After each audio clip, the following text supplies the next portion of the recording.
Nahdlatul Ulama atau NU merupakan salah satu organisasi Islam terbesar yang ada di Indonesia. Tepat pada tanggal 31 Januari 2021, NU telah berdiri selama 95 tahun, terhitung sejak tahun 1926.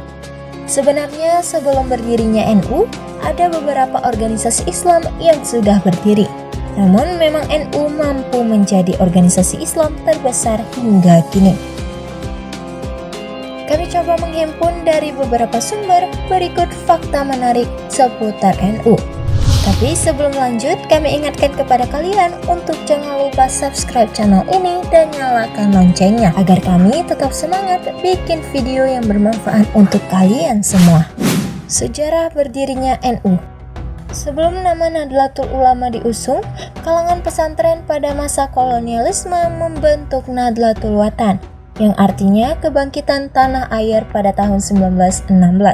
Kemudian pada tahun 1918 juga muncul Taswirul Afkar, yang lebih dikenal sebagai Nahdlatul Fikri, yang berarti kebangkitan pemikiran. Organisasi tersebut selain didirikan sebagai kelompok studi agama, juga sebagai sarana pendidikan sosial politik. Disusul dengan Nahdlatul Tujar atau pergerakan kaum saudagar, yang lebih fokus di bidang perekonomian masyarakat. Atas kesepakatan bersama, akhirnya Nahdlatul Ulama lahir sebagai organisasi yang dapat mencakup semua elemen dan lebih sistematis pada tanggal 31 Januari 2026 di Kampung Kertopaten, Surabaya, dan dipimpin oleh Kiai Haji Hasyim Asy'ari. Arti nama Nahdlatul Ulama. Nahdlatul Ulama artinya adalah kebangkitan ulama atau kebangkitan cendekiawan Islam. Nama ini diusulkan oleh Kiai Haji Mas Alwi bin Abdul Aziz. Nama ini diusung sebagai sanggahan terhadap usulan nama Nahdlatul Ulama oleh Kiai Haji Abdul Hamid. Kiai Haji Mas Alwi kemudian memberikan penjelasan bahwa Nahdlatul Ulama merupakan gerakan serentak para ulama dalam satu pengarahan atau gerakan bersama-sama yang terorganisir. Organisasi Islam terbesar di Indonesia. Nahdlatul Ulama disebut-sebut sebagai organisasi Islam terbesar di Indonesia. Pergerakannya tidak hanya di ranah keagamaan, tetapi juga di dunia politik, pendidikan, ekonomi, serta sektor-sektor strategis lainnya. Terdapat banyak versi terkait jumlah pasti warga Nahdlatul Ulama.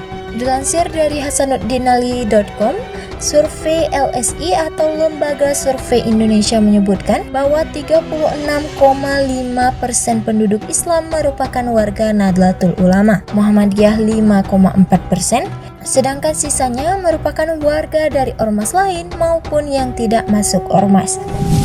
I'tikad Ahlussunnah wal Jamaah. Sebagai upaya untuk menegaskan prinsip dasar organisasi, pendiri Nahdlatul Ulama, Kiai Haji Hasyim Asy'ari merumuskan Kitab Qanun Asasi dan Kitab I'tikad Ahlussunnah wal Jamaah. Paham Ahlussunnah wal Jamaah ini pada awalnya disusun oleh Imam Abu Hasan al-Asy'ari yang membaginya dalam beberapa bagian, yaitu tentang ketuhanan, tentang malaikat-malaikat, tentang kitab-kitab suci, tentang rasul-rasul, tentang hari kiamat, dan tentang qadar dan qadar. Dua kitab tersebut kemudian dimanifestasikan ke dalam Kitab Nahdlatul Ulama yang dijadikan pedoman berpikir bagi warga Nahdlatul Ulama. Pengembangan Ahlussunnah wal Jamaah. Munculnya pergulatan di kalangan kelompok Islam di Indonesia kemudian membuat Nahdlatul Ulama merumuskan kembali pengertian akidah Ahlussunnah wal Jamaah di lingkungan Nahdlatul Ulama itu sendiri. Pengembangan ini kemudian mengambil dua bentuk, yakni secara akidah dan dasar-dasar umum kehidupan bermasyarakat. Dalam tataran akidah, Nahdlatul Ulama melakukan pengkajian kembali terhadap sejarah pertumbuhan Ahlussunnah wal Jamaah. Sedangkan pada dasar-dasar umum kehidupan bermasyarakat meliputi beberapa bidang, yaitu pandangan tentang tempat manusia dalam kehidupan alam, pandangan tentang ilmu, teknologi, dan pengetahuan, pandangan ekonomi tentang pengaturan kehidupan masyarakat, pandangan tentang syekh dan mujtama, pandangan tentang tradisi dan penyegaran melalui kelembagaan hukum pendidikan, politik, dan budaya, pandangan tentang cara-cara pengembangan masyarakat, serta azas-azas penerapan ajaran agama dalam kehidupan.